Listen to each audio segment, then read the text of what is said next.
বিসমিল্লাহিররহমানিররহিম। আসসালামু আলাইকুম। Nabakumar institution and doctor Shahidullah কলেজের পক্ষ থেকে অনলাইন ক্লাসের দ্বিতীয় পর্বে আমি শাহনাজ সুলতানা নবম ও দশম শ্রেণীর শিক্ষার্থীদেরকে স্বাগত জানাচ্ছি। আশা করছি তোমরা ভালো আছো।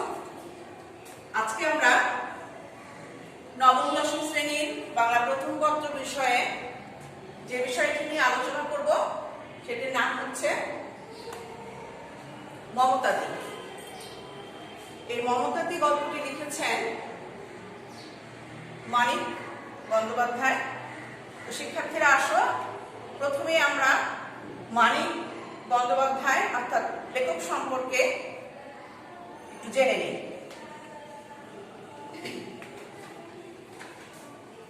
লেখক মানিক বন্দ্যোপাধ্যায় 1908 সালে বিহারের সাঁওতাল পরগনায় জন্মগ্রহণ করেন। মানিক বন্দ্যোপাধ্যায়ের আসল নাম ছিল প্রবোধ কুমার বন্দ্যোপাধ্যায়।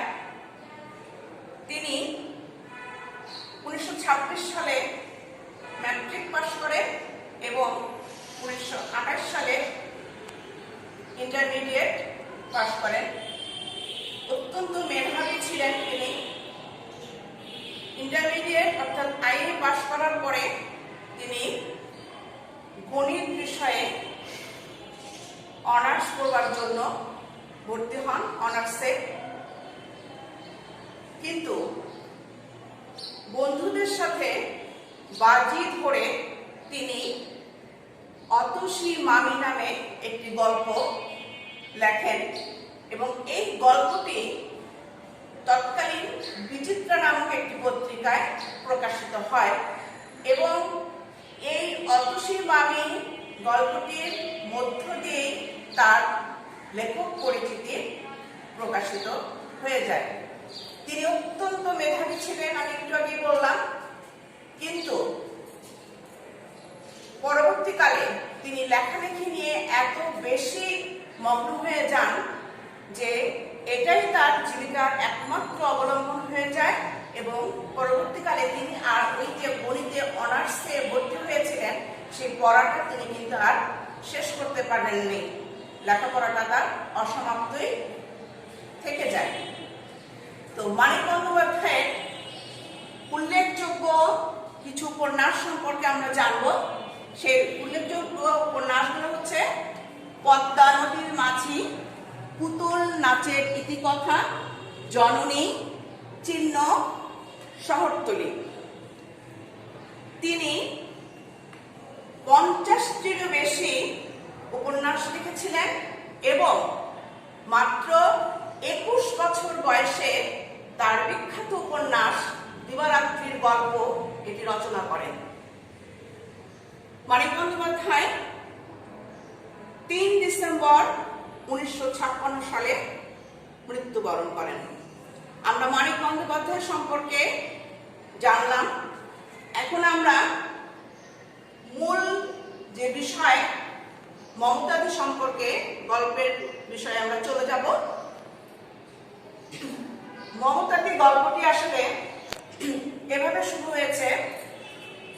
তো তার আগে আমি একটু বলে নেই, মমতাদি গল্পটি মানিক বন্দ্যোপাধ্যায়ের সরীসৃপ গল্পগ্রন্থের একটি অংশ বা এই গ্রন্থ থেকে নেওয়া হয়েছে।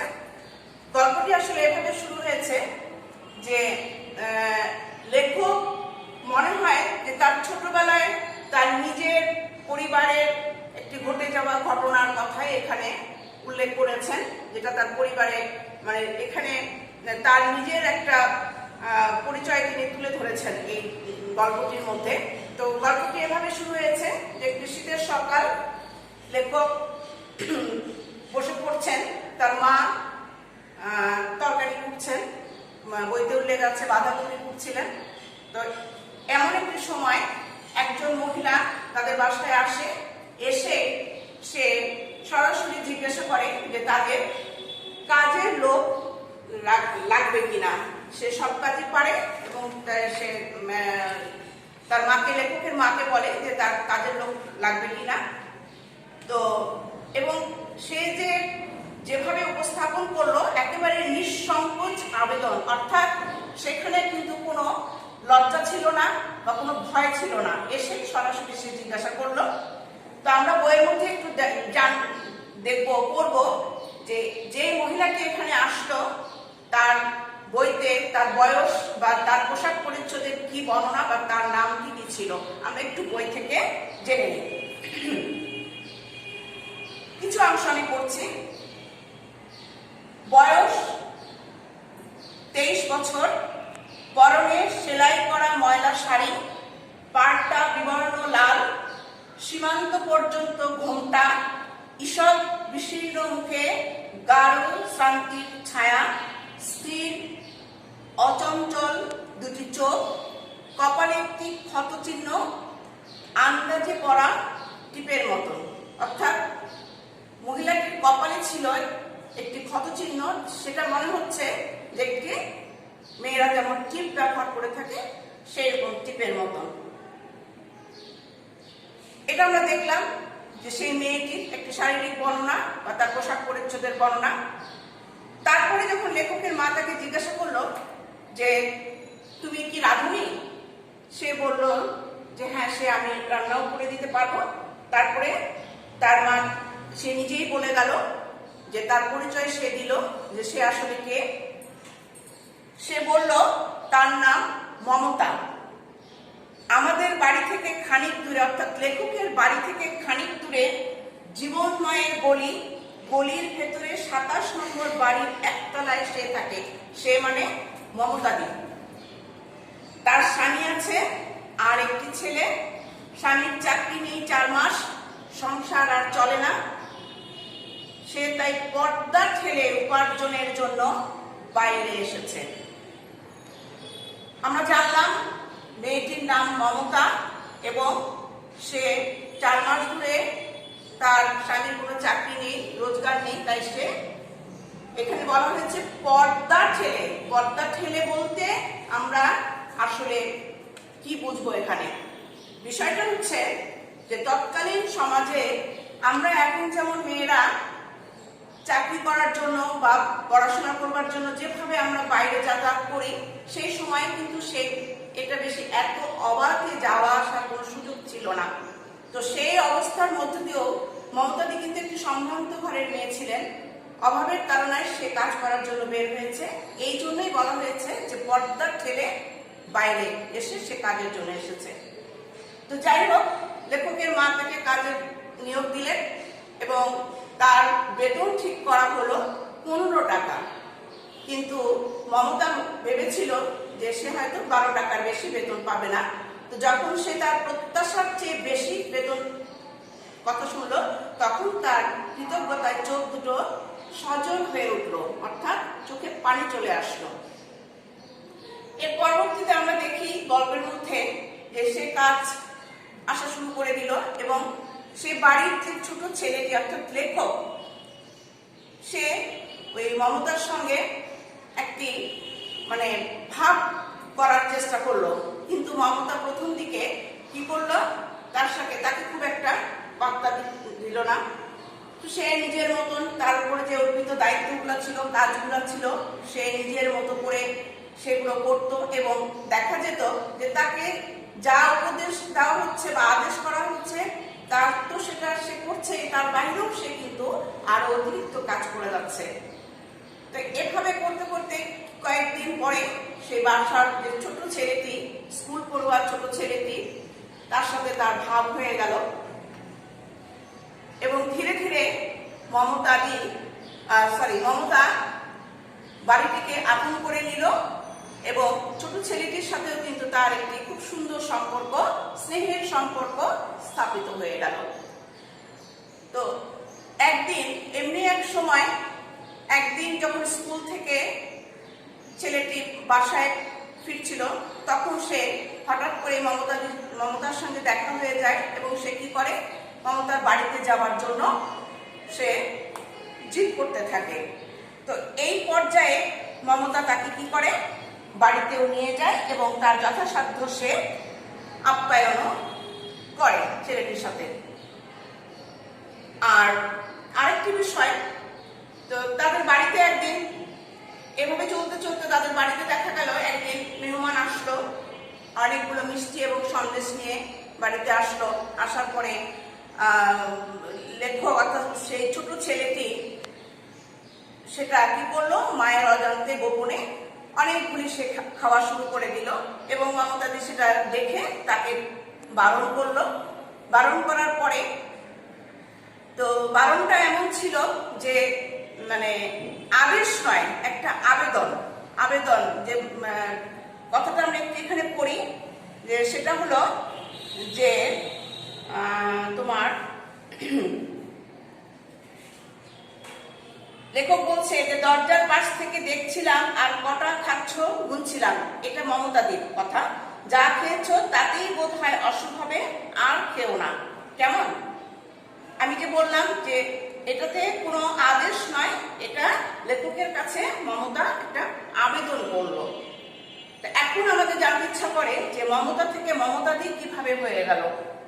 এই পর্যায়ে এসে লেখক অর্থাৎ স্কুল পড়ুয়া ছেলেটি একদিন হঠাৎ করে ওই মুহূর্তে যেদিন সন্দেশ খাওয়ার মিষ্টি খাওয়ার ব্যাপারটি হচ্ছিল, তখন সে মমতাকে বামুন্দি বলে ডেকে উঠল। তো বামুন্দি শব্দের অর্থ হচ্ছে যে তৎকালীন সমাজে যে যারা ব্রাহ্মণ পরিবারের কন্যা ছিল তারাই শুধুমাত্র রান্নার কাজে নিয়োজিত ছিল এবং তারা খুব মর্যাদাবান একটা অবস্থানে ছিল। তো বামুন্দি কথাটা শুনে মমতা একটু চমকে গেল এবং সে নিজেকে এত মর্যাদাপূর্ণ অবস্থায় সে ভাবতে পারলো না। তাই তাকে সেই ছোট ছেলেটিকে বলল যে তুমি আমাকে বামুন্দি বলো না, তুমি আমাকে মমতাদি করে ডেকো। হয়তো এই কারণেই এই গল্পটির নামকরণ করা হয়েছে মমতাদি। আমরা এখানে আরেকটি বিষয় দেখব যে লেখক যখন বা ছোট ছেলেটি যখন মমতাদির বাসায় গিয়েছিল, সে মমতাদির বাড়িটা কেমন ছিল অর্থাৎ বাড়ির পরিবেশটা কেমন ছিল। বাড়িটা ছিল 27 নম্বরের বাড়িটা দোতলা, কিন্তু যত ক্ষুদ্র দোতলা হওয়া সম্ভব। সদর দরজার পরে ছোট্ট একটি উঠান, মাঝামাঝি কাঠের প্রাচীর দিয়ে দুভাগ করা। নিচে ঘরের সংখ্যা বোধ হয় 4, কারণ মমতাদি আমায় যে ভাগে নিয়ে গেল সেখানে দুখানা ছোট ছোট কুটুরির বেশি কিছু আবিষ্কার করতে পারলাম না। ঘরের সামনে 2 হাত চওড়া একটু রোয়া, এক পাশে 1 সিট করগে আয়রনের ছাদ ও চটের বেড়ায় অস্থায়ী রান্নাঘর। চটগুলি কয়লার ধোঁয়ায় কয়লার বর্ণ পেয়েছে, অর্থাৎ তার অবস্থা অত্যন্ত খারাপ এবং শোচনীয় ছিল। এই হলো মমতাদির গল্পটি, এইভাবেই চলতে থাকে। এক পর্যায়ে এসে দেখা গেল যে মমতাদির স্বামীর চাকরি হয়ে গেল। তখন লেখকের মা বলল যে ঠিক আছে, তুমি যখন তোমার স্বামীর চাকরি হয়েছে তাহলে তুমি আমাদের কথা চিন্তা করো না, তুমি ইচ্ছা করলে আজকেই তুমি যে কাজটা তুমি আমাদের এখানে করো সেটা তুমি ছেড়ে দিতে পারো। কিন্তু মমতাদি এই পরিবারের সাথে, পরিবারের আচার আচরণে এত বেশি সন্তুষ্ট ছিল এবং মমতাদির কাজেও তারা অনেক বেশি সন্তুষ্ট ছিল। ফলে মমতাদি তখন বললো যে না, আমি কাজ ছেড়ে যাব না, আমি কাজ করব। যে আমার স্বামী যা রোজগার করবে তাতে আমার সংসার খুব একটা ভালোভাবে চলবে না। এভাবে আসলে এক সময় গল্পটি শেষ হয়ে যায়। এখন এই গল্পটি থেকে আমরা যে বিষয়টি বুঝতে পারলাম বা জানতে পারলাম সেটি হলো, স্কুল পড়ুয়া একটি ছেলে যখন দেখে যে তাদের বাড়িতে মমতাদি নামে এক গৃহকর্মী আসে, তখন সে আনন্দিত হয়। তাকে নিজের বাড়ির একজন বলে ভাবতে শুরু করে ছেলেটি। মমতাদির সংসারে অভাব ছিল, কিন্তু তার আত্মমর্যাদা বোধ ছিল। মমতাদি যেমন অন্যকে স্নেহ ও ভালোবাসা দেওয়ার ক্ষেত্রে তার মধ্যে কোনো দ্বিধা ছিল না, ঠিক তেমনি ভাবে স্কুল পড়ুয়া ছেলেটিও কিন্তু মমতাদিকে সম্মান ও সহমর্মিতা দিয়েছে। প্রকৃতপক্ষে আমাদের গৃহকর্মে যারা সহায়তা করে থাকেন তাদের সঙ্গে সৌহার্দ্যপূর্ণ সম্পর্ক স্থাপন করা জরুরি। কারণ যারা গৃহকর্মে নিয়োজিত ব্যক্তি থাকেন তাদেরও আত্মসম্মান বোধ রয়েছে। মান্য করলে তারাও, অর্থাৎ গৃহকর্মে যারা নিয়োজিত, তারাও কিন্তু গৃহস্থের পরিবারকে নিজ পরিবার হিসেবে গণ্য করবে। প্রকৃতপক্ষে এই গল্পে গৃহকর্মে নিয়োজিত মানুষের প্রতি মানবিক আচরণের দিকটি প্রাধান্য পেয়েছে। শিক্ষার্থীরা, আশা করি তোমরা গল্পটির মূল বক্তব্য বুঝতে পেরেছ। তোমরা গল্পটি ভালো করে পড়বে, গল্পের লেখক পরিচিতি সম্পর্কে আরো ভালো করে বইয়ের মধ্যে দেওয়া আছে, সেগুলি পড়বে। টিকা এবং শব্দার্থ দেওয়া আছে, তাহলেই তোমরা সুন্দরভাবে সৃজনশীল এবং নৈমিত্তিক প্রশ্নগুলোর উত্তরগুলো জানতে পারবে এবং লিখতে পারবে। তো আজ এর পর্যন্তই। তোমরা ভালো থেকো, সুস্থ থেকো। আল্লাহ হাফেজ।